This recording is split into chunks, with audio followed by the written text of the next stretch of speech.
23ஆம் அதிகாரம் 46ஆம் வசனத்தை வாசிப்போம். பிதாவே, உம்முடைய கைகளில் என் ஆவியை ஒப்புவிக்கிறேன் என்று மகா சத்தமாய் கூப்பிட்டு சொன்னார். இப்படி சொல்லி தன் ஜீவனை விட்டார். அல்லேலூயா. கர்த்தராகிய தேவன், ஆண்டவராகிய இயேசு கிறிஸ்து, அவர் கல்வாரியில் சிலுவையிலே மரிப்பதற்கு முன்பதாக ஆண்டவர் சொன்ன ஒரு வார்த்தை 46 பிதாவே, உம்முடைய கைகளில் என் ஆவியை ஒப்புவிக்கிறேன் என்று மகா சத்தமாய் கூப்பிட்டு சொன்னார். இப்படி சொல்லி ஜீவனை விட்டார். அல்லேலூயா. சோ ஆண்டவராகிய இயேசு கிறிஸ்துவின் மரணம், இந்த மரணத்தை பார்த்து கொண்டிருக்கிறவர்கள், கர்த்தராகிய இயேசு தன் ஜீவனை கொடுக்கும் போது பார்த்து கொண்டிருந்தவர்களும் இந்த வார்த்தைகளும் கேட்டவர்களும் ஏராளமான பேர். ஆனால் இந்த ஆண்டவராகிய இயேசு தன் ஜீவனை கொடுக்கும் போது இந்த மரணத்தை மூலமாக அல்லது இந்த மரணத்தோடு கூட அங்கே நின்று கொண்டிருந்த மனிதர்களுடைய காரியங்கள் என்ன என்பதை தான் இன்றைக்கு நான் உங்களுக்கு செய்தியாக அறிவிக்க விரும்புகிறேன். இயேசு கிறிஸ்து சிலுவையிலே அவர் ஜீவனை கொடுக்கும் போது 4 விதமான கூட்டம் அந்த சிலுவையை சுற்றிலும் இருந்தது. நான் சிலுவையை பற்றிய செய்திகள், அநேக செய்திகள் உங்களுக்கு நான் சொல்லி இருக்கிறேன். ஆனால் இன்னைக்கு ஒரு சில காரியங்களை கர்த்தர் இன்றைக்கு ஆண்டவர் உணர்த்தினபடினால நான் உங்களுக்கு சொல்ல விரும்புகிறேன். இயேசு கிறிஸ்து சிலுவையில் தன் ஜீவனை ஆண்டவர் கொடுக்கும் போது அவரை சுற்றிலும் இருந்த 4 விதமான கூட்டங்கள். இந்த 4 விதமான கூட்டத்தில் நாம் எப்படி இருக்க வேண்டும் என்பதுதான் இன்னைக்கு செய்தி. ஸோ முதலாவது கூட்டம் வாசிங்க. ஆண்டவர் ஜீவனை கொடுக்கும் போது அங்கே இருந்த மனிதர்களுடைய காரியங்கள் என்ன, அல்லது ஆண்டவருடைய மரணத்தை பார்த்தோம் இவர்களுடைய கிரிகள், இவர்களுடைய செயல்கள், இவருடைய காரியங்கள் என்ன என்பதை தான் இன்னைக்கு நாம வாசிக்க போறோம்.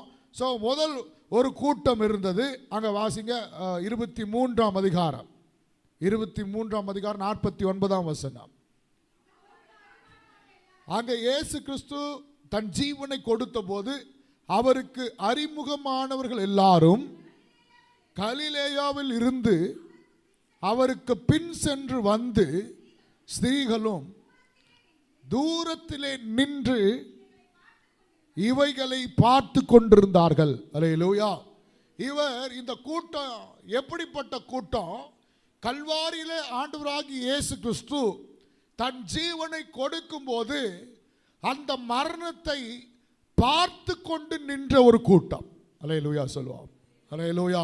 இவங்க ஆண்டவருக்கு அறிமுகமானவர்கள் எல்லாருமே. நீங்க பார்த்தீங்கன்னா 49ஆம் வசனத்தின் துவக்கத்தில் அவருக்கு அறிமுகமானவர்கள் எல்லாரும். ஒருவேளை 12 வருஷம் பெரும்பாடுள்ள ஸ்திரீ இருந்திருக்கலாம், சகை இருந்திருக்கலாம், குருடர்கள், பார்வையடைந்த குருடர்கள் இருந்திருக்கலாம், 5 அப்போ 2 மீனை சாப்பிட்டான்ல 5000 பேர், அதுல ஒரு 1000 பேர் இருந்திருக்கலாம். அவருக்கு யாரெல்லாம் அறிமுகமானார்களோ, யாரெல்லாம் அவரை பார்த்தார்களோ, யாரெல்லாம் அவர் சத்தத்தை கேட்டார்களோ அவர்கள் எல்லாரும் அங்கே இருந்தார்கள். ஆனால் கல்வாரியிலே கர்த்தராகிய இயேசு கிறிஸ்து மரித்த போது அவர்கள் நின்று கொண்டு பார்த்து கொண்டிருந்தார்கள். அல்லேலூயா. ஒரு கூட்டம் கர்த்தராகிய இயேசு கிறிஸ்துவின் மரணத்தை பார்க்கிற கூட்டம். அப்படின்னா என்ன? இயேசு நமக்காக உயிரை கொடுத்தும், கர்த்தர் நமக்காக ஜீவனை கொடுத்தும், இயேசு நமக்காக கடைசி சொட்டு ரத்தம் வரைக்கும் கொடுத்தும், இந்த அன்பை அறிந்தும், இயேசு பாடுபட்டிருக்கிறார், உபத்திரவப்பட்டிருக்கிறார், எல்லாவற்றையும் அறிந்தும் இன்னைக்கும் பார்த்து கொண்டே ஒரு கூட்டம் நிக்குது. நான் இப்படிதான் இருப்பேன், அல்லேலூயா, நான் இப்படிதான் வாழ்வேன், நான் இப்படிதான் என் சொந்த காரியங்களில் நான் இருப்பேன், நான் இப்படிதான் சின்ன வயசுல இருந்து இப்படிதான் இருந்தேன், இன்னைக்கும் இப்படிதான் இருப்பேன், பார்த்து கொண்டு நிற்கிற கூட்டம். ஒரு கூட்டம் பார்த்து கொண்டு நிற்குது. என்னதான் சத்தியத்தை சொன்னாலும், என்னதான் ஆண்டவராகிய இயேசு கிறிஸ்துவின் அன்பை பார்த்தாலும், அவருடைய ஏற்கனவே அவருக்கு அறிமுகமாக இருந்தாலும், அவர் அற்புதங்களை பார்த்திருந்தாலும், ஆண்டவருடைய மரணத்தை பார்த்து, ஆண்டவருடைய அன்பை, கல்வாரி அன்பை பார்த்து மனம் திரும்ப வேண்டும், அர்ப்பணிக்க வேண்டும், கர்த்தரை தேட வேண்டும் என்கிற எண்ணம் இல்லை. பார்த்து கொண்டு நிற்கிற ஒரு கூட்டம் இருக்கிறது. அல்லேலூயா. இந்த கூட்டம் அப்படியே பார்த்துட்டே தான் இருக்கும் கடைசி வரைக்கும். கேட்ட ஜபம்னோ, எனக்கு ஆண்டவரை தெரியும்னோ, அறிமுகமானவர்கள் எனக்கு தெரியும்னோ, நான் படிக்காத பைபிளா, நான் பண்ணாத ஜபமா, நான் பண்ணாத ஊழியமா, நாங்கள் இத்தனை வருஷம் கிறிஸ்துவங்க, எங்கள் தாத்தா கிறிஸ்துவங்க, எங்கள் ஆயா கிறிஸ்துவங்க, நாங்கள் இப்படி அப்படின்னு பேசினே தான் இருக்கோம். ஆனால் கல்வாரி அன்பை பார்த்து தன் வாழ்க்கையை அர்ப்பணிக்காமல் இன்றைக்கும் பார்த்து கொண்டு நிற்கிற ஒரு கூட்டம் இருக்கிறது. அல்லேலூயா சொல்லுவோம். அல்லேலூயா. நாம் பார்த்து கொண்டு நிற்கிற கூட்டமாக அல்ல, ஆண்டவருடைய சமூகத்தில் நம்மை அர்ப்பணிக்கிறவர்களாக இருக்க வேண்டும், கர்த்தருக்கு நம்மை ஒப்பு கொடுக்கிறவர்களாக இருக்க வேண்டும். பார்த்து கொண்டு நிற்கிற கூட்டமாக இருக்கக்கூடாது. அங்கே அறிமுகமானவர்கள் எல்லாருக்கும் தெரியும், ஆனால் பார்த்து கொண்டு நிற்கிறார்கள். இன்றைக்கு நாம் பார்த்து கொண்டு இருக்கிற கூட்டமாக இருக்கக்கூடாது. இதெல்லாம் ரொம்ப சுருக்கமாக சொல்லிட்டு முக்கியமான குறிப்பை மாத்திரம் கொஞ்சம் விவரமாக சொல்ல விரும்புகிறேன். ஸோ முதல் கூட்டம் கர்த்தராகிய இயேசு கிறிஸ்துவின் கல்வாரி சிலுவையை ஆண்டவர் ஜீவனை கொடுக்கும் போது பார்த்து கொண்டு நின்ற கூட்டம். அல்லேலூயா சொல்லுவோம். அல்லேலூயா ஸ்தோத்திரம். இரண்டாவது கூட்டம் 48ஆம் வசனத்தை வாசிங்க. லூக்கா சுவிசேஷம் 23ஆம் அதிகாரம். இந்த காட்சியை பார்க்கும்படி கூடி வந்திருந்த ஜனங்கள் எல்லாரும் சம்பவித்தவைகளை பார்த்தபொழுது தங்கள் மார்பில் அடித்து கொண்டு திரும்பி போனார்கள். அல்லேலூயா சொல்லுவோம். இரண்டாவது கூட்டம் தங்கள் மார்பில் அடித்து கொண்டாங்க, ஆனால் திரும்பி போயிட்டாங்க. இது இரண்டாவது கூட்டம். முதல் கூட்டம் பார்த்து கொண்டு நின்ற கூட்டம். இது ஒன்றும் கிரியை செய்யாது. இதை பார்க்குற கூட்டம் பார்த்துனே தான் இருக்கும். அம்மா ஜெபம் பண்ணுறாங்க, அதை பார்க்கும். அப்பா ஜெபம் பண்ணுறாங்க, அதை பார்க்கும். பிள்ளைங்க ஜெபம் பண்ணுறாங்க, அதை பார்க்கும். பொண்டாட்டி ஜெபம் பண்ணுறாங்க, அதை பார்க்கும். புருஷன் ஜெபம் பண்ணுறாரு, அதை பார்க்கும். ஆனால் அது ஜெபம் பண்ணாது, அவர் பண்ண மாட்டார். பார்த்து கொண்டு நிற்கிற கூட்டம், தன்னை அர்ப்பணிக்காத ஒரு கூட்டம். ரெண்டாவது கூட்டம் மார்பில் அடித்து கொண்டாலும் திரும்பி போகிற ஒரு கூட்டம். அல்லேலூயா. ஆண்டவருடைய கல்வாரி அன்பை பார்த்து, சிலுவையை பார்த்து, இயேசு ஜீவனை கொடுத்திருக்கிறார் என்று அவருடைய கல்வாரி அன்பை பார்த்த உடனே மார்பில் அடிச்சுக்கிட்டானா. 40 நாள் மார்பில் அடிச்சுக்கிச்சு. அல்லேலூயா சொல்லுவான். அல்லேலூயா. கம்யூனியன் சர்வீஸ்ல மட்டும் மார்பில் அடிச்சுக்கும், மற்ற நாள்லாம் திரும்பி போயிடும். அல்லேலூயா சொல்லுவான். அல்லேலூயா.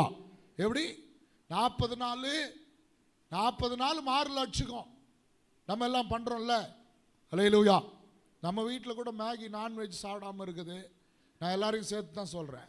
இந்த 40 நாள் மார்பில் அடித்து கொள்ளும். அல்லேலூயா சொல்லுவோம். அல்லேலூயா. மார்பில் அடித்து கொள்ளும். நான் இதை பண்ண மாட்டேன், அதை பண்ண மாட்டேன், அப்படி இப்படி ரொம்ப பயபக்தியாக இருக்கும். அதுவும் குட் ஃப்ரைடே பயபக்தியில் ரொம்ப பீக்குக்கு போயிடும். கஞ்சி தான் குடிப்பேன், ரொம்ப அன்னைக்கு சோகமாக மூஞ்செல்லாம் மன வாடலாம், மூஞ்செல்லாம் ரொம்ப சோகமாக வச்சுன்னு இன்னைக்கு குட் ஃப்ரைடே அப்படி இப்படின்னு ரொம்ப அன்னைக்கு மார்பில் அடிச்சுக்கும். ஆனால் திரும்பி போகும். அல்லேலூயா. சிலர் கம்யூனியன் சர்வீஸ் வரும்போது, ராபோஜன பந்தி, கர்த்தருடைய பந்தி வரும்போது மார்பில் அடிச்சுக்கும். ஐயோ ஆண்டவரே, நான் பாவம் செய்துட்டேன், நான் இதை பண்ணிட்டேன், அதை பண்ணிட்டேன், நான் மன்னிச்சுங்க கடகடான்னு அல்லேலூயா சொல்லுவான். அல்லேலூயா. ரொம்ப வேகமாக தன்னை ஒப்பு கொடுத்து, ஆண்டவரே இதை பண்ண, அதை பண்ண, இப்படி பண்ண, அப்படி பண்ண, இனிமே பண்ண மாட்டேன், இனிமே ஒப்பு கொடுக்குறேன், அப்படி இப்படின்னு சொல்லி அன்னைக்கு கல்வாரி அன்பு பார்க்கும். கல்வாரி அன்பை பார்ப்பாங்க, அன்னைக்கு சிலுவை நோக்கி பார்ப்பாங்க. அதுக்கு பின்னாடி அதுக்கப்புறம் திரும்பி போயிடுவாங்க. இது ஒரு கூட்டம். கல்வாரி அன்பை பற்றி பேசும்போது ஒரு ஞாபகம், ஒரு வீடியோ ஆண்டவர் சிலுவையில் அறையும் போது, அறையப்படுகிற போது அந்த வீடியோ போடும்போது அதை பார்க்கும்போது ஒரு மார்பில் அடித்துக்கொள்ளும் ஒரு அன்பு இருக்கிறது போல, ஆனால் திரும்பி போகும், நிலைத்து நிற்பதில்லை. இரண்டாவது கூட்டம் இப்படிப்பட்ட கூட்டம். அப்படி நாம் இருக்கக்கூடாது. அல்லேலூயா சொல்லுவோம். பார்த்து கொண்டு நிற்கிற கூட்டமாக இருக்கக்கூடாது. ரெண்டாவது எமோஷனல் ஆகக்கூடாது. சும்மா ஏதோ ஒரு சூழ்நிலை வரும்போது மட்டும் ஐயோ கர்த்தர் எனக்காக மரித்தார், எனக்காக இதை பண்ணார், அதை பண்ணார், இதை பண்ணார்ட்டு திருப்பி பழைய கூடி கதவு திறந்துற மாதிரி பாவத்தில் போய் விழக்கூடாது.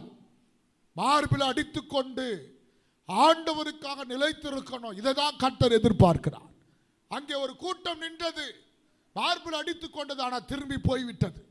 இன்னைக்கு நம்மை ஒப்பு கொடுத்து ஆண்டவருடைய கல்வாரி அன்பில் நிலைத்திருக்க நம்மை அர்ப்பணிக்க வேண்டும். அல்லேலூயா. ஸோ இந்த ரெண்டு கூட்டத்திலுமே கர்த்தர் பிரியப்படலை. ஒரு கூட்டம் பார்த்து கொண்டு நின்றது, ரெண்டாவது கூட்டம் என்ன பண்ணது? மார்பில் அடித்து கொண்டு திரும்பி போனார்கள். மூணாவது ஒரு கூட்டம் 47 வசனத்தை வாசிங்க. 47 நூற்றுக்கு அதிபதி சம்பவித்ததை கண்டு மெய்யாகவே இந்த மனுஷன் நீதிபரனாய் இருந்தார் என்று சொல்லி தேவனை மகிமைப்படுத்தினான். அல்லேலூயா சொல்லுவான். சொல்றேன், இந்த மூணு கூட்டமும் செய்யாததை ஒரு கூட்டம் செய்தது. அதை தான் நான் ஹைலைட் பண்ணி காமிக்க விரும்புகிறேன். நல்லா கவனிங்க. முதல் கூட்டம் பார்த்து கொண்டு நின்றது, ரெண்டாவது கூட்டம் மார்பில் அடித்து கொண்டு திரும்பி போய்விட்டது, மூன்றாவது கூட்டம் தேவனை மகிமைப்படுத்தியது. அதோட முடிஞ்சிருச்சு. சிலர் கல்வாரியின் மூலமா அற்புதத்தை பெற்றுக்கொண்டு கர்த்தரை மகிமைப்படுத்துவாங்க, அற்புதத்தை பெற்றுக்கொள்வாங்க, அதிசயங்களை பெற்றுக்கொள்வாங்க. ஆனா அதுக்கு பிறகு அடுத்த லெவல் கர்த்தருக்காக எந்த ஸ்டெப் எடுத்து வைக்கிறது இல்லை. Praise the Lord. அல்லேலூயா. தேவன் இந்த நூற்றுக்கு அதிபதி தேவனை மகிமைப்படுத்தினான். ஓகே. ஆனா அடுத்தது ஏதாச்சும் செய்தானா? இல்ல. அவ்வளவுதான். பார்த்தாரு, சிலுவையில் இயேசு மரிச்சாரு. ஆமாப்பா, உண்மையாவே இவர் நீதிபரர் தான், இவர் ரொம்ப அற்புதமான தேவன் தான், இவர் சொன்னதெல்லாம் உண்மைதான், இவர் நல்லவர் தான், வல்லவர் தான், எல்லாம் ஓகே. கர்த்தரை மகிமைப்படுத்திட்டு போயிட்டான். இன்னைக்கு சிலர் கல்வாரியின் மூலமாய் இருக்கிற ஆசீர்வாதங்களை கல்வாரியிலிருந்து பிடுங்கிக் கொள்கிறோம், பெற்றுக்கொள்கிறோம். கல்வாரியின் மூலமாக சுகத்தை பெற்றுக்கொள்கிறோம். கல்வாரி ரத்தத்தின் மூலமாய், கல்வாரி சிலுவையின் மூலமாய் சாபத்திலிருந்து வெளியே வந்தோம். கல்வாரி சிலுவையின் மூலமாய் பாவத்திலிருந்து வெளியே வந்தோம். அதற்கு பிறகு என்னையா செய்த கர்த்தருக்காக? அல்லேலூயா. எல்லா ஆசீர்வாதமும் கல்வாரியிலிருந்து தான் கிடைக்குது. இன்னைக்கு நாம பெற்றிருக்கிற எல்லா ஆசீர்வாதமும் சிலுவையின் மூலமாக, ஆண்டவராகிய இயேசு கிறிஸ்துவின் மூலமாக தான் நமக்கு கிடைச்சிருக்குது. இப்போ ஆசீர்வாதத்தை பெற்றுக்கொண்ட நாம் அல்லது நீங்கள் அடுத்த ஸ்டெப் என்ன எடுத்து வச்சோம்? தேவனை மகிமைப்படுத்தணும். ஆண்டவரே, எனக்கு சுகம் தந்ததுக்காக சோத்திரம். ஆண்டவரே, எனக்கு வேலை தந்ததுக்காக சோத்திரம். ஆண்டவரே, எனக்கு கல்யாணம் தந்ததுக்காக சோத்திரம். ஆண்டவரே, எனக்கு குழந்தை தந்ததுக்காக சோத்திரம். ஆண்டவரே, நான் இப்படி இருந்தேன், வீடு இல்லாமல் இருந்தேன், வீடு தந்ததுக்காக சோத்திரம். வாகனம் இல்லாமல் இருந்தேன், வாகனம் தந்ததுக்காக சோத்திரம். ஆண்டவரே, வேற இப்படி இருந்தேன், அப்படி இருந்தேன், எல்லாம் ஓகே. கல்வாரியிலிருந்து அற்புதத்தை பெற்றுக்கொண்டோம், தேவனை மகிமைப்படுத்தணும். அடுத்தது என்ன செய்தோம்? இந்த மூன்று கூட்டம் பார்த்து கொண்டு நின்ற கூட்டம், மார்பில் அடித்துக் கொண்டு கர்த்தருக்காக பரிதபிச்சது, ஆனா திரும்பி போய்விட்டது. மூன்றாவது கூட்டம் தேவனை மகிமைப்படுத்துறது. அதுக்கு மேல ஒன்றும் என்னால செய்ய முடியாது. பிரேயருக்கு கூப்பிடுறியா? பிரேயருக்கு வருவேன். ஆராதிக்கிறோமா? ஆராதிக்கிறேன். சர்ச்சுக்கு போனோமா? சர்ச்சுக்கு போனேன். கர்த்தர் அற்புதம் செய்தாரு, ஆமா, பெற்றுக்கொண்டேன். அவ்வளவுதான். கிறிஸ்துவ வாழ்க்கை இதுதானா? இதோடு நின்று போய்விட்டது. ஆனால் இந்த மூன்று கூட்டமும் செய்யாத ஒரு காரியத்தை நான்காவது ஒரு கூட்டம் செய்தது. அதுதான் இன்னைக்கு உங்களுக்கு செய்தியாக அறிவிக்க விரும்புகிறேன். நல்லா கவனிங்க. இந்த மூன்று பேருமே கல்வாரி சிலுவையில் இருக்கிற இயேசுவை பார்த்தாங்க. பார்த்தும் இவர்கள் தங்களுடைய காரியங்களுக்கு மேல ஒன்றும் செய்யலை. ஆனால் நான்காவது ஒரு நபர், நான்காவது ஒரு கூட்டம் இருந்தது. அவர் என்ன செய்தார்? இதுதான் இன்னைக்கு செய்தி. 23ஆம் அதிகாரம் 50, 51, 52, 53 இருந்தான். அவன் உத்தமனும் நீதிமானுமாய் இருந்தான். அவன் யூதருடைய பட்டணங்களில் ஒன்றாகிய அரிமத்தியாவில் இருந்தவனும் தேவனுடைய ராஜ்யத்துக்கு காத்திருந்தவனும் யூதர்களுடைய ஆலோசனைகளுக்கு செய்கைக்கும் சம்மதியாதவனுமாய் இருந்தான். அவன் பிலாத்துவிடத்தில் போய் இயேசுவின் சரீரத்தை கேட்டு அதை இறக்கி மெல்லிய துப்பட்டியினால் சுற்றி கண்மலையில் வெட்டப்பட்டதுமாய் ஒரு காலம் ஒருவனும் வைக்கப்படாதிருந்த ஒரு கல்லறையிலே வைத்தான். அல்லேலூயா சொல்லுவான். இந்த மூணு கூட்டம் செய்யாததை இந்த கடைசியாக ஒரு மனிதன் செய்தான். அல்லேலூயா. இன்னைக்கு நாம பார்த்து கொண்டு நிற்பதற்காக அழைக்கப்படலை. அல்லது ஏதோ எமோஷனல் கிறிஸ்டியானிட்டி ஒன்றும் எமோஷனல் கிடையாது. ஏதோ ஒன்றும் ஒரு செய்தி கேட்டோன்னே எமோஷனல் ஆகுறது, ஒரு காரியம் சொன்ன உடனே எமோஷனல் ஆகுறது, ஒரு கல்வாரி அன்பை பார்த்தோன்னே எமோஷனல் ஆகி அதுக்கப்புறம் அடங்கி விடுவது கிறிஸ்துவ வாழ்க்கை அல்ல. ரெண்டாவது கூட்டம் அப்படி இருந்தது. மூன்றாவது கூட்டம் பெற்றுக்கொள்வாங்க, மகிமைப்படுத்துவாங்க, அவ்வளவுதான். பெற்றுக்கொள்வாங்க, மகிமைப்படுத்துவாங்க. இதிலும் கர்த்தர் இதையும் விரும்பவில்லை. நான்காவது ஒரு கூட்டம் இருந்தது. இவன் கல்வாரியில கர்த்தராகிய இயேசு கிறிஸ்து தன் ஜீவனை கொடுத்ததை பார்த்தான். பார்த்த பிறகு இவனால் சும்மா இருக்க முடியவில்லை. கல்வாரியில இயேசு தனக்காக ஜீவனை கொடுத்ததை, ஆண்டவர் தன்னுடைய விலையேறப்பெற்ற ரத்தத்தை சிந்தி தன்னை அர்ப்பணித்ததை இவன் பார்த்த பிறகு இவனால் அமைதியாக இருக்க முடியவில்லை. இவன் செய்தது என்ன? இயேசுவின் சரீரத்தை கேட்டான். எனக்கு இந்த இயேசுவின் சரீரம் வேண்டும் என்று சொல்லி தைரியமாய் பிலாத்துவிடத்தில் கேட்டு அவருடைய சரீரத்தை சிலுவையிலிருந்து இறக்கினான். அப்போ இது எதை காண்பிக்கிறது? இயேசுவின் சரீரத்தை சுமந்த மனிதன். அல்லேலூயா சொல்லுவோம். அல்லேலூயா. இன்னைக்கு ஏதோ அற்புதத்தை பெற்றுக்கொண்டு ஆண்டவருடைய நின்று கொண்டு பார்த்து கல்வாரி அன்பினால கொஞ்சம் எக்ஸைட் ஆகி இப்படி பண்ணி அப்படி பண்ணி அந்த ஒரு எமோஷனலோட அற்புதத்தை பெற்றுக்கொண்டு அதோடு கூட நின்று விடாமல் இயேசுவை சுமக்கிற மனிதனாக மாற வேண்டும். அல்லேலூயா சொல்லுவோம். அல்லேலூயா. கர்த்தராகிய இயேசு கிறிஸ்துவை நம்முடைய உள்ளத்திலே சுமக்கிறவர்களாக மாறணும். அவர் பாரத்தை சுமக்கிறவர்களாக மாறணும். யோசித்து பாருங்க. கர்த்தராகிய இயேசு கிறிஸ்து ஒரு வாலிபன். அவர் தன் ஜீவனை கொடுத்தார். மரித்த பிறகு எவ்வளவு வெயிட் இருந்திருக்கும், எத்தனை வெயிட் இருந்தாலும் இந்த ஒரு தனி மனிதன் அங்கே பிலாத்துவிடத்தில் பேசி இயேசுவின் சரீரம் எனக்கு வேண்டும் என்று சொல்லி அந்த சரீரத்தை அங்கே கல்வாரியிலிருந்து இறக்கி சுமந்து கொண்டான். ஹல்லேலூயா. எனக்கு ஆண்டவருடைய பாரத்தை சுமக்கணும். ஆண்டவருடைய பாரத்தை சுமக்கணும். இயேசுவை உள்ளத்தில் சுமக்கணும். கர்த்தர் விட்டுட்டு போன 3 வருஷம் ஊழியம் செய்தார். வேதம் சொல்லுது அவர் உலக ரட்சகர். ஹல்லேலூயா. உலக ரட்சகர். உலகம் முழுசுமா சுத்தினாரு. உலக ரட்சகர் உலகம் முழுசுமா சுத்தினாரு. சொல்லுங்க, எந்தெந்த இடத்துல சுத்தினாரு? பெத்லஹேம்ல, கலிலேயாவில், இங்க அங்க ஒரு குறிப்பிட்ட ஊர்ல நாட்டில் மட்டும் தான் சுத்தினாரு. அப்ப மற்ற நாடுகளுக்கு யார் இயேசுவை சுமப்பது? யார் இயேசுவை அறிவிப்பது? அதனால்தான் கர்த்தர் அங்கே தம்முடைய சுவிசேஷத்தையும் தன் பாரத்தையும் நம்ம கையில கர்த்தர் கொடுத்திருக்கிறார். அல்லேலூயா சொல்லுவோம். அல்லேலூயா. அவரை சுமந்து கொண்டு, அவர் பாரத்தை சுமந்து கொண்டு, அவர் சுவிசேஷத்தை சுமந்து கொண்டு, அவர் அன்பை சுமந்து மற்றவருக்கு அறிவிக்கிறவர்களாக நாம் மாற வேண்டும். இதை கர்த்தர் விரும்புகிறார். அடுத்தது அற்புதத்தை பெற்று அடுத்த லெவல் ஒன்றும் போகாம ஒரு சாதாரண கிறிஸ்துவ வாழ்க்கை வாழ்வதற்காக தேவன் நம்மை அழைக்கவில்லை. அடுத்தது என்ன? தேவனுக்காக ஆண்டவருடைய பாரத்தை சுமந்து, தேவனுடைய உள்ளத்தில் இருந்த ஏக்கங்களை சுமந்து கர்த்தருக்காக செயல்படுகிற செயல் வீரனாக மாற வேண்டும். ஆமென். ஹல்லேலூயா. செயல் வீரனாக மாறணும். கர்த்தருடைய பாரத்தை சுமக்கணும். கர்த்தர் அன்னைக்கு ஆண்டவர் உலக ரட்சகராக வந்தாரு. இந்த உலகத்துக்கு கர்த்தரை காண்பிக்கணும். வேலை ஸ்தலத்தில் கர்த்தரை காண்பிக்கணும். நீங்க படிக்கிற இடத்துல கர்த்தரை காண்பிக்கணும். நீங்க போகிற இடங்களில் டாக்ஸ் கொடுத்து ஆண்டவரை சொல்லணும். இன்னைக்கு ஆண்டவரை பற்றி, ஆண்டவரை சுமந்து கொண்டு போகிற மனிதனாக, மனுஷியாக மாற வேண்டும். அல்லேலூயா சொல்லுவோம். அல்லேலூயா. அன்னைக்கு அவர் சுமந்தார். யோசேப்பு சுமந்தார். யாருக்கும் பயப்படல. எல்லாம் பயந்து கூட இருந்த 11 சீசர்களும் பயந்து ஓடிட்டாங்க. ஒருத்தன் காட்டி கொடுத்துட்டான், அவன் அப்பவே போயிட்டான். 11 பேரும் பயந்து ஓடிட்டாங்க. அங்க யாருமே, கல்வாரி அண்டையில் நின்ன யோவானு கூட சரீரத்தை கேட்டு வாங்குவதற்கு துணியில. தன் சொந்த சகோதரர்கள் என்று சொல்லப்பட்டவர்கள் கூட கர்த்தராகிய இயேசு கிறிஸ்துவின் சரீரத்தை கேட்டு வாங்க துணியில. ஆனால் இந்த மனிதன் கர்த்தரை சுமக்க ஆரம்பித்தான். ஹல்லேலூயா. ஹல்லேலூயா. இன்னைக்கு சாதாரண மனிதர்களாய் நாம் இருந்து வாழ்ந்து மரித்து விடுவதற்காக கர்த்தர் நம்மை அழைக்கவில்லை. கர்த்தரை சுமக்கிறவர்களாக மாற வேண்டும். ஆமென். கர்த்தரை சுமந்து கொண்டு போகிறவர்களாக மாற வேண்டும். கர்த்தருடைய நாமத்தை மகிமைப்படுத்துவர்களாக காணப்பட வேண்டும். போகிற இடங்களில், வேலை செய்கிற இடங்களில் பார்க்கிற மனிதர்களுக்கு கர்த்தருடைய அன்பை சொல்லுங்கள். சொல்லுங்க. ஆண்டவரை பற்றி ஒரு வார்த்தையாவது சொல்லுங்க.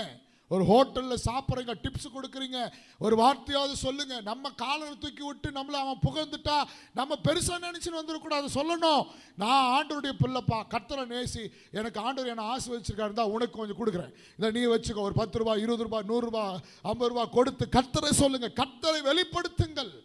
நீங்க எந்த உதவி யாருக்கு செய்தாலும் ஆண்டவர் செய்ய சொன்னார்னு சொல்லுங்க. ஆண்டவர் எனக்குள்ள இருக்கிறார், அவர்தான் செய்ய சொன்னார்னு சொல்லுங்க. ஆண்டவருடைய நாமத்தை உயர்த்துங்க. அல்லேலூயா சொல்லுவோம். அல்லேலூயா. இரண்டாவது, அந்த மனிதன் என்ன செய்தான்? 23 அதிகாரம் 53 வசனமோ 53 வசனத்தை வாசிங்க. மெல்லிய துப்பட்டியிலே சுற்றி, அல்லேலூயா சொல்லுவோம். அல்லேலூயா. மெல்லிய துப்பட்டியில சுற்றினான். இந்த துப்பட்டி, மெல்லிய இந்த துணி எதை காண்பிக்கிறதுனா, இயேசு கிறிஸ்துவை காணல அப்படின்னு சொல்லி சீசர்கள், மகதலேனாள் மரியாள், பேதுரு, யோவான் இவங்க போய் கல்லறையில் பார்த்த முதல் காட்சி என்ன? துணி சுற்றி வைக்கப்பட்டிருந்தது, ஆனால் சரீரம் இல்லை. அல்லேலூயா. சரீரம் இல்லை, ஆனால் இந்த மனிதன் அந்த சரீரத்தில் சுற்றி வைத்த துணி இருந்தது. அப்போ இது எதை காண்பிக்கிறது? துணி இருக்குது, சரீரம் இல்லை. இயேசு உயிர் தெழுந்துட்டார். அல்லேலூயா சொல்லுவார். அதுக்கு அடையாளமே அந்த துணி தான். ஒருவேளை அங்கே துணி இல்லை அப்படின்னா மொத்தமாக காணனா யாரோ தூக்கின்னு போயிட்டாங்கப்பா. அல்லேலூயா. யாரோ அவர் சரீரத்தை தூக்கின்னு போயிட்டாங்க. ஆனால் துணி, அவர்கள் சுற்றப்பட்ட துணி இருக்கிறது, சரீரம் இல்லை. இது எதை காண்பிக்கிறதுனா, இந்த மனிதன் அதற்காக மெல்லிய துணியை வாங்கி, பெரிய துணியை வாங்கி சுற்றி வைத்தார். அன்றைக்கு அந்த துணிதான் கர்த்தர் உயிர்த்தெழுந்ததுக்கு அடையாளமாக அங்கே வைக்கப்பட்டிருந்தது. உயிர்த்தெழுதலின் அடையாளத்தை அறிவித்தான். அல்லேலூயா சொல்லுவார். அல்லேலூயா. இயேசு உயிர்த்தெழுந்தார் என்பதை இரண்டாவது நாம் அடையாளப்படுத்தி காண்பிக்கணும்.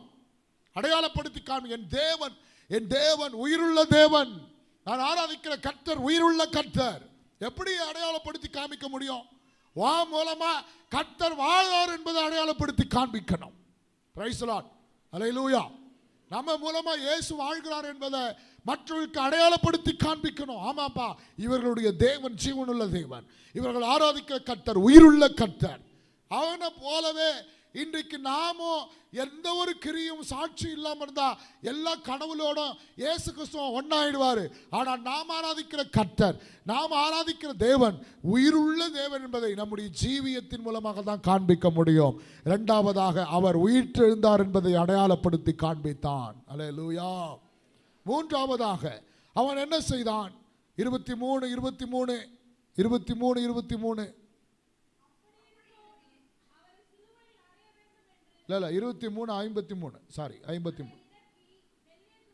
துப்பட்டிலே சுற்றி கண்மலையில் வெட்டப்பட்டதுமாய் ஒரு காலும் ஒருவனும் வைக்கப்படாதிருந்த ஒரு கல்லறையிலே வைத்தான். அல்லேலூயா. கல்லறை எப்படி ரெடி ஆச்சு? உடனே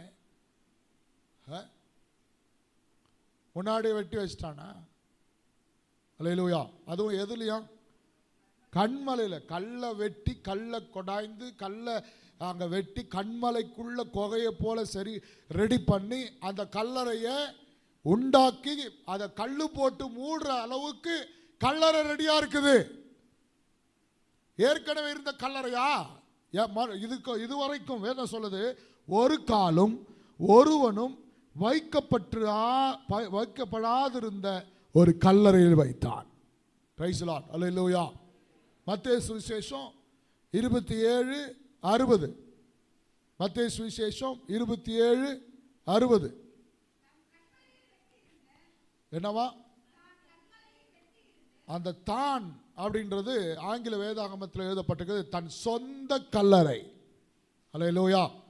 தான் வாசிங்க. தான் கண்மலையில் வெட்டி இருந்த தன்னுடைய புதிய கல்லறையிலே அதை யாருக்காக வெட்டி வச்சிருக்கிறானா? அவனுக்காக. அல்லேலூயா. ரெடி பண்ணி வச்சிருக்கிறார் நம்மால். இப்போ நம்ம எல்லாம் கல்லறை வாங்கி வச்சிடறாங்க இப்போவே. அல்லேலூயா சொல்லுவான். அல்லேலூயா. கவலை செத்து போய் கூட விடல அவனை. அல்லேலூயா சொல்லுவான். அல்லேலூயா. எனக்கு கல்லறை இருக்குமா, எனக்கு கல்லறை கிடைக்குமா, என்ன கவலை பேர், பரலோகத்துக்கு போவோமான்ற கவலை இல்லை. எனக்கு கல்லறை இருக்குமா, இப்போவே நீ செத்த பிறகு நீ கல்லறையில் எங்கே வைக்கிறாங்க அதை பற்றி உனக்கு எதுக்கு கவலை, பரலோகத்துக்கு போறியா அதை பாரு. அல்லேலூயா. எனக்கு கல்லறை கிடைக்குமா கிடைக்காதா, அவன் இப்போவே போய் ரிசர்வ் பண்ணு. ஒருத்தர் பெருமையாக சொன்னார், நான் கல்லறை வாங்கி வச்சிட்டேன்ப்பா. அல்லேலூயா சொல்லுவான். அல்லேலூயா. பரலோகத்தில் இடம் வாங்கி வச்சியா, பரலோகத்துக்கு போவியா, கல்லறை வாங்கிட்டான். செத்த பிறகு எங்கே போச்சா என்ன, கர்த்தர் வரும்போது எங்கே இருந்தாலும் உயிரோடு எழுந்திருக்க தான் போகிறோம். எங்கே புதைச்சாலும் உயிரோட ஆண்டவர் வரும்போது எழுந்திருக்க தான் போகிறோம். இப்போவே கல்லறை பற்றி காலம் வந்துருச்சு. கல்லறை கிடைக்குமா கிடைக்காதா, கிடைக்குமா கிடைக்காதா. அல்லேலூயா. கல்லறையை பற்றி கவலையை விடுங்க. அல்லேலூயா சொல்லுவான். இவர் கல்லறையை கட்டி வச்சிருந்தாரு, ஆனால் தனக்காக கட்டி வைத்திருந்த அந்த கல்லறையை கூட கர்த்தருக்காக கொடுத்து விட்டான். Praise the Lord. அல்லேலூயா. எவ்வளவு அற்புதமான மனிதன். தேவ பிள்ளைகளே, இன்றைக்கு மற்ற கூட்டத்தை போல பார்த்து கொண்டு நிற்கிற கூட்டமாக இவன் இல்லை. மார்பில் அடித்துக்கொண்டு திரும்பி போகிற கூட்டமாக இவர் இல்லை. ஏதோ அற்புதத்தை பெற்றோம் தேவனை மகிமைப்படுத்தணும் என்று போன கூட்டம் இல்லை. இவன் கர்த்தருக்காக செயல்படுகிற மனிதனாக இருந்தான். இயேசுவின் சரீரத்தை கேட்டு வாங்கினான், சுமந்தான். அல்லேலூயா. அடுத்தது உயிர்த்தெழுதலின் அடையாளத்தை காண்பித்தான். அவனை சுற்றி வைத்த துணிதான் அடையாளப்படுத்தி காண்பித்தது. மூன்றாவது, தன் சொந்த கல்லறையை கர்த்தருக்காக கொடுத்தான். அல்லேலூயா. தன் சொந்த இடத்தை கர்த்தருக்காக கொடுத்தான். ஆசையா வெட்டணும் தெரியலப்பா, இப்படி டிசைன் பண்ணு, அப்படி டிசைன் பண்ணு, எனக்கு கல்லறை இப்படிதான் இருக்கணும், அப்படிதான் இருக்கணும். ஒரு காலம் ஒருவனும் வைக்கப்படாதிருந்த கல்லறையை கர்த்தராகிய இயேசு கிறிஸ்துவுக்காக கொடுத்தான். அல்லேலூயா. இன்னைக்கு ஆண்டவருக்காக கொடுக்கிறவர்களாக நாம் மாற வேண்டும். ஆமென். கொடுக்கிறவர்களாக மாறணும். இன்றைக்கு நாம கர்த்தருக்கு கொடுக்கிறோம், இல்லைன்னு சொல்லலை, கொடுக்காதவர்களை பற்றி சொல்றேன். நீ சேர்த்து வச்சு உங்க வாழ்க்கையில் பணத்தை சேர்த்து வைக்கிறதுனால எந்த ஒரு ஆசீர்வாதத்தையும் நாம் பெற்றுக்கொள்ள போறது இல்லை. தேவனுக்காக விதைக்கும் போது பல மடங்கு திரும்ப அறுப்போம். அல்லேலூயா. இவ்வளோ கொடுக்கணுமா, அவ்வளோ கொடுக்கணுமா, இவ்வளோ கொடுத்தாதான் கர்த்தர் ஆசீர்வதிப்பாரா, காணிக்க கொடுத்தாதான் ஆசீர்வதிப்பாரானா அது கடமை. ஒரு விசுவாசி, ஒரு தேவனுடைய பிள்ளையுடைய கடமை என்ன, தான் சம்பாதிக்கிற சம்பாத்தியத்தில் தேவனுக்காக கொடுக்க வேண்டும் என்பது தேவனுடைய கட்டளை. Praise the Lord. அல்லேலூயா. மாதம் முழுதும் உழைக்க கர்த்தர் கிருபை செய்தாரே, சம்பாதிக்க கிருபை செய்தாரே. கர்த்தருக்கு கொடுக்கணும்னா யோசனை, இவ்வளோ கொடுக்கணுமா, அவ்வளோ கொடுக்கணுமா, நமக்கே இல்லை. இதை கொடுக்கணும், அங்கே கட்டணும், இங்கே கட்டணும், இந்த லோனை கட்டணும், அங்கே வட்டி கட்டணும், இதை வாங்கணும், அதை வாங்கணும், இதை சேர்த்து வைக்கணும், இதெல்லாம் பிளான் பண்ணுறது. கர்த்தருக்கு கொடுக்கறதுல மாத்திரம் பல முறை யோசிக்கிறது.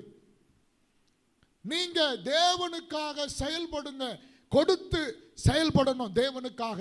ஆமென். அல்லேலூயா. அல்லேலூயா. இன்றைக்கு சில நேரத்தில் சேர்த்து வைக்கிறோம், நல்லது, உங்க எதிர்காலத்துக்காக, உங்க பிள்ளைகளுக்காக சேர்த்து வைங்க.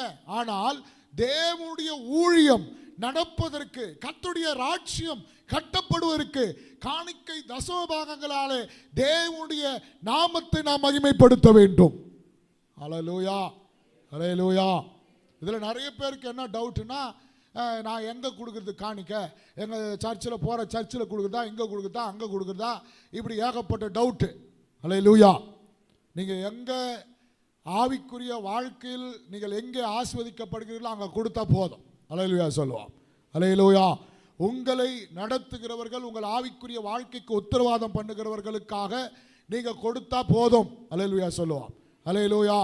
அதனால நாம் எங்கே போஷிக்கப்படுகிறோமோ, எங்கே எதனால் யாரால வளர்க்கப்படுகிறோமோ, யாரால ஆவிக்குரிய வாழ்க்கையில் நன்மைகளை பெறுகிறோமோ, அங்கே கர்த்தருக்காக காணிக்கைகளை விதைக்க வேண்டும்.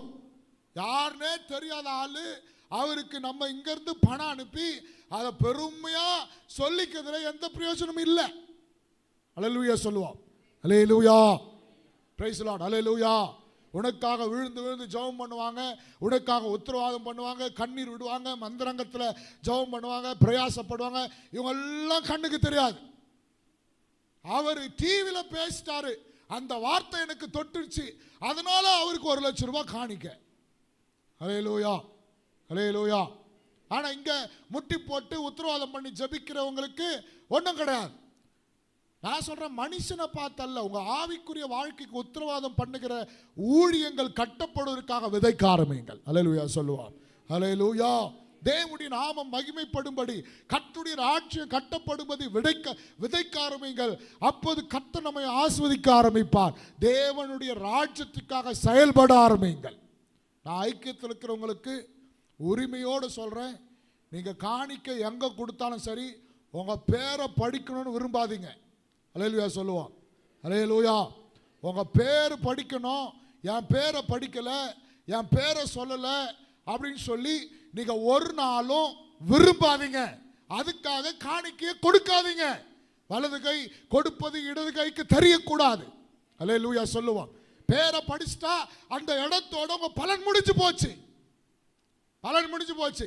அதனால தான் இன்னைக்கு வரைக்கும் இந்த ஊழியத்தில் தாங்குகிறவருடைய பேரை என்னைக்குமே இவங்க இவ்வளவு கொடுத்தாங்க, இந்த ஊழியத்தை தாங்கினாங்க, இந்த ஃபேனை வாங்கி கொடுத்தாங்க, இந்த கீபோர்டை வாங்கி கொடுத்தாங்க சொல்லாததுக்கு காரணம் என்ன தெரியுமா? நீங்கள் பலனை அனுபவிக்கணும். இப்போ இந்த கீபோர்டு 1.25 லட்சம் ரூபாய் இதை குட்டாண்ணா வாங்கி கொடுத்தாரு, அதுக்காக கர்த்தரை ஸ்தோத்திரம் பண்ணுவோம் அப்படின்னா அவருக்கான பலன் இங்கே முடிஞ்சிருச்சு. ஹல்லேலூயா சொல்லுவோம். ஹல்லேலூயா. அதுக்கப்புறம் எந்த பலனும் கிடையாது, பரலோகத்திலும் பலன் கிடையாது, அதுக்கான ஆசீர்வாதமும் கிடையாது. ஏன்னா நான் தான் சொல்லிட்டேனே, எல்லாம் கை தட்டிங்களா, பரவாயில்லப்பா 1.25 லட்சம் கொடுத்தா அண்ணன் குட்டாண்ண கீபோர்டு வாங்கி கொடுத்துக்கிறாரு, பரவாயில்லப்பா பரவாயில்லப்பா சூப்பர்ப்பா, முஞ்சிச்சு அவருக்கு ரிவார்டு. ஹல்லேலூயா சொல்லுவோம். முஞ்சிச்சு அவருக்கான பலன். பலன் பரலோகத்திலிருந்து வர வேண்டும், பலன் தேவன் மூலமாய் கிடைக்க வேண்டும். நான் சொன்னா, நான் பேரை சொன்னா நான் கை தட்டுவேன், அதோடு முடிஞ்சிச்சு. கர்த்தர் கை தட்டினா இந்த உலகத்தில் நீங்கள் பெற்றிடாத ஆசீர்வாதங்களை பெற்றுக்கொள்வீர்கள். தேவன் உங்களை மெச்சிக்கொண்டால் இதுவரைக்கும் கிடைக்காத ஆசீர்வாதங்கள் உங்களுக்கு கிடைக்கும். ஹல்லேலூயா சொல்லுவோம். ஹல்லேலூயா. சோ நாம கர்த்தருக்கு விதைக்கிற விதைகள் மிக முக்கியமானதா இருக்கணும். எங்க விதைக்கிறோன்றது இருக்கணும், எப்படி விதைக்கிறோன்றது இருக்கணும். பேருக்காக புகழுக்காக விதைக்க கூடாது, கொடுக்க கூடாது. தேவ நாமம் மகிமைப்படும்படி கொடுக்க வேண்டும். இதை தான் கர்த்தர் விரும்புகிறார். Price the Lord. Hallelujah. So நல்லா கவனிங்க, இந்த மனிதன் மற்றவர்களை போல அல்ல. இவன் மற்றவர்களை போல பார்த்து கொண்டு நிக்கல, மற்றவர்களை போல மார்பில் எடுத்துக்கொண்டு திரும்பி போகல, மற்றவர்களை போல தேவனை மகிமைப்படுத்திட்டு விடல.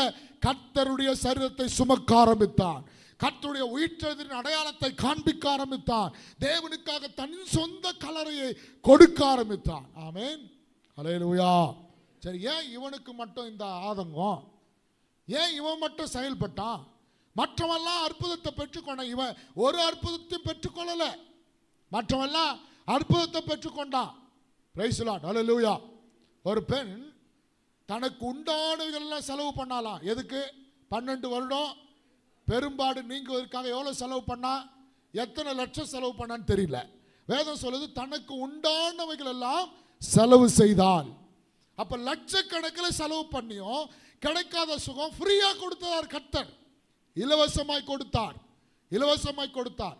ஒரு கண்ணு மற்றவங்க டொனேட் பண்ணி ஆபரேஷன் பண்ணி ஒரு கண்ணு ஒரு மனுஷனுக்கு கிடைக்கணும்னா எவ்வளவு செலவாகுது? இலவசமா கொடுத்தார் கர்த்தர் கண்ணை. ஒரு குழந்தை ட்ரீட்மெண்ட்டுக்காக போனா எவ்வளவு செலவாகுது? இலவசமா கொடுத்தார் கர்த்தர் குழந்தை. அன்னைக்கு ஒருத்தர் செத்து போயிட்டான், கிட்னி ஹார்ட் எல்லாம் டிரான்ஸ்பிளான்ட் பண்ணணும்னா, எல்லாத்தையும் மாற்றணும், இதை பண்ணணும் அதை பண்ணணும்னா எவ்வளோ லட்சங்கள். ஆனால் ஒரே வார்த்தையில் ஆசிரியர் உயிரோடு எழுந்து வாழ உயிரோடு வந்தா எல்லாம் அவ்வளவு லட்சக்கணக்கான பணம் செய்ய வேண்டியதை, மருத்துவர்கள் செய்ய வேண்டியதை கர்த்தருடைய வார்த்தை செய்தது. அப்போ இப்படிப்பட்டவர்கள் செய்யாததை, இப்படிப்பட்டவர்கள் கர்த்தருக்காக செய்யாததை இந்த மனுஷன் செஞ்சான். இவன் என்ன அற்புதத்தை பெற்றுக்கொண்டான்? ஒன்றும் பெற்றுக்கொள்ளலை. ஆனால் அப்படி இருந்தும் இவன் கர்த்தருக்காக செயல்பட காரணம் என்ன? 2 நிமிஷத்தை சொல்லி முடிக்கிறேன். இவனுடைய காரணம் என்ன? கர்த்தருக்காக செயல்படுவதற்கு காரணம் என்ன? அல்லது யார் கர்த்தரை சுமக்க முடியும், அல்லது யார் கர்த்தருக்காக கொடுக்க முடியும், அல்லது யார் கர்த்தரை அடையாளப்படுத்தி காண்பிக்க முடியும்னா வாசிங்க அதே அதிகாரத்தில் 23ஆம் அதிகாரம் 50ஆம் வசனம்.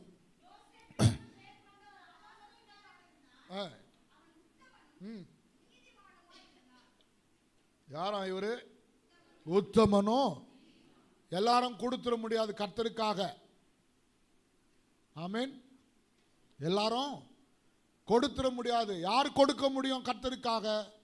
உத்தமனோ நீதிமானா கர்த்தரை நேசிக்கிறவன் தான் கர்த்தருக்காக கொடுக்க முடியும். அல்லேலூயா. யார் கர்த்தரை சுமக்க முடியும்? உத்தமனோ நீதிமானம் தான் கர்த்தரை சுமக்க முடியும். யார் கர்த்தரை அடையாளப்படுத்தி காண்பிக்க முடியும்? நீதிமான உத்தமனோ நீதிமான கர்த்தருக்காக வாழ்கிறவன் தான் செயல்பட முடியும். மற்றவெல்லாம் நின்று வேடிக்கை பார்த்தா, அற்புதத்தை பெற்றா, இதை பண்ணா அதை பண்ணா, எமோஷனலா கர்த்தரா அதோட போயிட்டான். ஆனால் கர்த்தருக்காக உத்தமமாய் வாழ்கிறவன் தான் கர்த்தருக்காக செயல்பட முடியும். நீங்க கர்த்தருக்காக செயல்படணும்னா உண்மையும் உத்தமமாய் வாழ கர்த்தருக்கு ஒப்பு கொடுங்க. அப்பதான் செயல்பட முடியும். ஹல்லேலூயா. அப்பதான் ஊழியம் செய்ய முடியும். அப்பதான் கர்த்தருக்காக வாரி அரைக்க முடியும். அப்பதான் கர்த்தரை உலகத்தில் அடையாளப்படுத்தி காமிக்க முடியும். உண்மையும் கிடையாது, உத்தமமும் கிடையாது, நீதியும் கிடையாது, நியாயமும் கிடையாதுன்னா தேவனை ஒருபோது நாம காண்பிக்க முடியாது. முதல் கர்த்தருக்கு வாழ்க்கையை ஒப்பு கொடுத்தால்தான் கர்த்தருக்காக செயல்பட முடியும். ஆமென். அல்லேலூயா. Praise the Lord. அல்லேலூயா. இரண்டாவது இவனுடைய குவாலிஃபிகேஷன் என்ன? இவன் ஏன் கர்த்தருக்காக செயல்பட்டான்? அதே அதிகாரத்தில் 51ஆம் வசனத்தை வாசிங்க. அவன் யூதருடைய பட்டணங்களில் ஒன்றாகிய அரிமத்தியாவிலிருந்து வந்தவனும் தேவனுடைய ராஜ்யத்துக்கு எதுக்கு காத்திருந்தாரா? தேவனுடைய ராஜ்யத்துக்கு காத்திருந்தார். Praise the Lord. அல்லேலூயா. ஏண்டா அன்னைக்கு எழுத்தின் பிரகாரமா கர்த்தர் வருவார், ஒரு ராஜ்யத்தை ஸ்தாபிப்பார்னு காத்திருந்தா. ஆனா இன்னைக்கு நாம தேவனுடைய வருகைக்காக காத்திருக்கிறவர்களா கர்த்தருக்காக செயல்பட முடியும். தேவனுடைய வருகை சமீபமா இருக்குது. கர்த்தர் சீக்கிரம் வரப்போகிறாரு. அதுக்குள்ள ஆத்துமாக்களை ஆதாயம் பண்ணணும், அதுக்குள்ள இவங்களுக்கு சுவிசேஷம் சொல்லணும், அதுக்குள்ள இத்தனை கூட்டத்தை கர்த்தருக்காக திருப்பணும், தேவனுக்காக ஆயத்தமாகணும், கர்த்தருக்காக ஊழியங்கள் ராஜ்யங்கள் கட்டப்படணும்னு சொல்லி யார் செயல்பட முடியும்னா தேவனுடைய வருகையை எதிர்பார்த்து கொண்டிருக்கிறவர்கள். இன்னைக்கு நமக்கு அந்த வருகையின் எதிர்பார்ப்பு இருக்குதா? யாருன்னா சொன்னாதான் கொஞ்சம் அப்படி எழும்புது இருதயத்தில் வருகை குறித்த பயம். எம்டி ஜெகன் மெசேஜ் பார்த்தா தான் பயம் வருது. ஜஸ்டின் பிரபாகரன் மெசேஜ் பார்த்தா தான் பயம் வருது. வருகையை பற்றி யாருன்னா ஒருத்தர் சொல்லும் போது தான் நமக்கு அந்த நினைவே வருது. ஓ, கர்த்தர் வரப்போறாரு, இங்க இதாயிடுச்சாமே, அங்க சவுப்பு கண்ணுக்குட்டி பிறந்துச்சாமே, இங்க இது பண்ணிச்சாமே, அங்க மோடி வந்து இதை எடுத்துன்னு வராமே, அங்க வந்து எலான் மஸ்க் வந்து சிப்பு கொண்டு வந்துட்டாராமே, ஐயோ அப்ப சீக்கிரம் வருகை இருக்குது. யாரோ ஒருத்தர் உனக்கு ஞாபகப்படுத்தணுமா வருகை பற்றி? அல்லேலூயா. நமக்கு அந்த சுய எண்ணம் இருக்கணும், பயம் இருக்கணும். என் கர்த்தர் சீக்கிரம் வரப்போகிறார், என் கர்த்தர் சீக்கிரம் வரப்போகிறார். எப்பொழுதுமே அந்த பயம் நமக்குள்ள இருக்கணும், அந்த கான்சியஸ் நமக்குள்ள இருக்கணும். என் தேவன் சீக்கிரம் வரப்போகிறார், நான் ஆயத்தமா இருக்கணும், தேவனுடைய ராஜ்யத்துக்காக உழைக்கணும், தேவனுடைய ராஜ்யத்துக்காக கொடுக்கணும், தேவனுடைய ராஜ்யத்துக்காக ஓடணுன்ற அந்த பயம் நம்மில் இருக்க வேண்டும். அல்லேலூயா சொல்லுவோம். அல்லேலூயா. சார், ரெண்டாவது இவன் ஆண்டவருடைய வருகைக்காக காத்திருந்தான். கடைசியா சொல்லி முடிக்கிறேன். மூன்றாவது இவன் செயல்படுவதற்கு காரணம் என்ன? 51ஆம் வசனத்தை அப்படியே வாசிப்போம் மறுபடியும். தேவனுடைய ராஜ்யம் வர காத்திருந்தவனும் யூதருடைய ஆலோசனைக்கும் செய்கைக்கும் நீ என்ன சொன்னாலும் நான் உன் கூட ஒத்து வர மாட்டேன்ட்டான். அல்லேலூயா. யூதர்களுடைய ஆலோசனை, இயேசுவை சிலுவையில் அறையணும், அவரை இதை பண்ணணும், அவர் அதை பண்ணணும், இப்படி பண்ணணும், அப்படி பண்ணணும், என்னென்னவோ பிளான் போட்டாங்க. இவன் அந்த கூட்டத்தில் இருக்கிறான், ஆலோசனைக்காரனா இருக்கிறான். ஆனால் இவன் அவர்களுடைய ஆலோசனைகளுக்கு சம்மதிக்கவில்லை. மூன்றாவது, இந்த உலகத்தோட உலக காரியங்களோட தேவனை அறியாத ஜனங்களுடைய ஆலோசனைகள், அவர்களுடைய ஐக்கியம், அவருடைய நமக்கு அவங்களுடைய காரியங்கள் நமக்கு ஒத்து வரக்கூடாது. Praise the Lord. அல்லேலூயா. ஆமென். அல்லேலூயா. வா மச்சான், ஒரு பார்ட்டி இருக்குது அப்படின்னு கூடுவான். ஒரு ஆவிக்குரியவன் அதை விட்டுட்டு இல்லை எனக்கு ஒரு சின்ன வேலை இருக்குதுன்னு சொல்லி ஒரு சின்ன பொய் சொன்னாலும் அதிலிருந்து தப்பிச்சு வரான் பாரு, அவன் ஆவிக்குரியவன். அவனால் தான் கர்த்தருக்காக செயல்பட முடியும். மச்சான் டூர் இருக்குது, டிபார்ட்மெண்ட்ல டூர் இருக்குது, வேலை செய்யற இடத்துல டூர் இருக்குது, இங்க போலாம் அங்க போலாம், உடனே முதல்ல நிக்க கூடாது. அவன் கூப்பிடுவான், அவனுடைய ஆலோசனைக்கும் அவனுடைய ஐக்கியத்திலிருந்தும் அவன் தப்பித்து வந்து நிற்கிறான், அவன் ஆவிக்குரியவன். அல்லேலூயா சொல்லுவோம். அல்லேலூயா. இங்கேயும் கை தட்டுறது அங்கேயும் கை தட்டுறவன் ஆவிக்குரியவன் அல்ல. அவனால கர்த்தருக்காக செயல்பட முடியாது. ஆமென். அல்லேலூயா. அவனை நீங்க உலகத்தோடு ஒத்து போவாதீங்க. அதை சொல்ல வரேன். நண்பர்களோடு ஒத்து போவாதீங்க. நண்பர்கள் வேண்டும், உலக நண்பர்கள் வேண்டும், சிநேகிதர்கள் வேண்டும், அன்பு வேண்டும், ஐக்கியம் வேணும், உறவுகள் வேணும்.